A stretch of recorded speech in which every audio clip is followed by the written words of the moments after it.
नमस्ते to all of you. एक बार फिर से कहानी लेके मैं हाजिर हूँ और कहानी का नाम है द ओल्ड क्लॉक शॉप।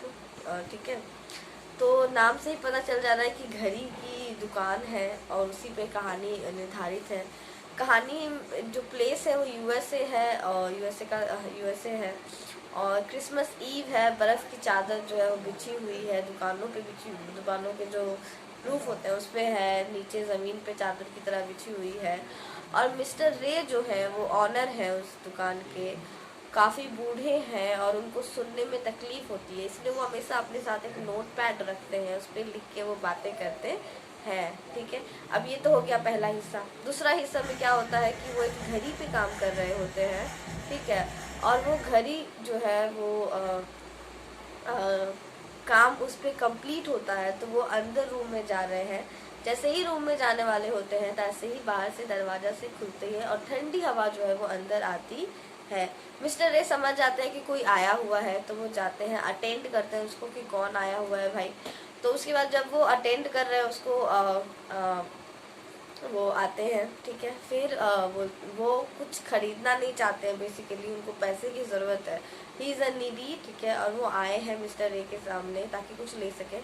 इधर उधर घड़ी देखने में व्यस्त है इंसान। मिस्टर रे समझ जाते हैं क्योंकि काफ़ी जीवन का उनको अनुभव है, परिपक्व है काफ़ी। तो नोट पैड पे वो लिखते हैं कि मे आई हेल्प यू। जब ऐसा कोई लिखता है तो बहुत बड़ी बात होती है कि मे आई हेल्प यू। ये कितनी बड़ी बात है, कोई आपसे खुद से पूछ रहा है।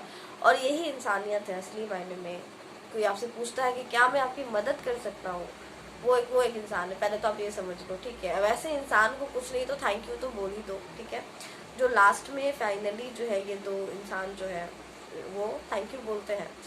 तो ये मे आई हेल्प यू कहते हैं और ध्यान से देखते हैं इस इंसान को तो पता चलता है कि इसके पास एक स्टॉल है और एक हाथ पॉकेट में रखा हुआ है। ठीक है, एक इंसान अंदर आया हुआ रहता है जो 50s का है और कम का अबाउट 20s का जो होगा वो दरवाजे के पीछे खड़ा रहता है, जो मेन दरवाज़ा है उसके। तो मिस्टर रे जो है हिम्मत करते हैं और अपनी आंखों से उनकी आंखों से टकरा के बात करते हैं और बहुत ही सहज से बात करते हैं, बहुत ही प्रेम से बात करते हैं उससे, एक नॉर्मल इंसान की तरह ट्रीट करते हैं उससे। ठीक है, तो नोट पैड में लिखते हैं तो वो बोलता है कि yes I need $50 for this watch.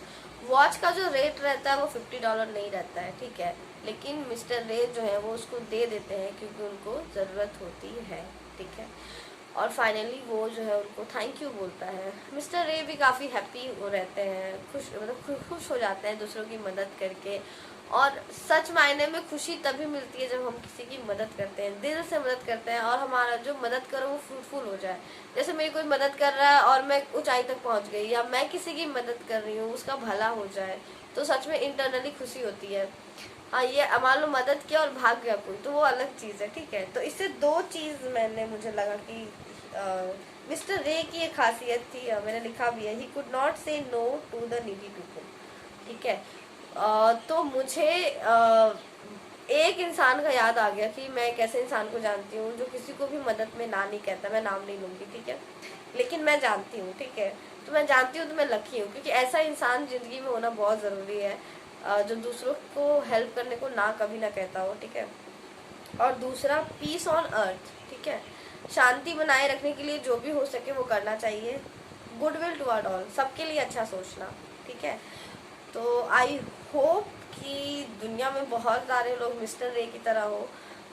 मैं भी मिस्टर रे की तरह हूँ और मदद कर सकूँ दूसरों की। ठीक है, तो we should learn something with mister Ray कि कभी कभी पैसा ज़्यादा भी देना पड़े और दूसरों की चेहरे पे मुस्कान आ जाए, और वो जो चोरी करने वाला था अब वो नहीं कर रहा है चोरी, और उससे जीवन में उसको सबक मिल गया और वो मिस्टर रे ने दिया। ठीक है, तो मिस्टर रे इज अल्टीमेट टीचर, क्योंकि ये teacher is one who taught something, है ना, समथिंग, यानी this is a great thing which he did. Okay, so I hope कि आज की कहानी आपको पसंद आई हो। मुझे बहुत पसंद आई, बहुत सालों बाद पढ़ा मैंने और अच्छी लगी, मुझे काफ़ी अच्छी लगी। ठीक है ठीक है, ओके।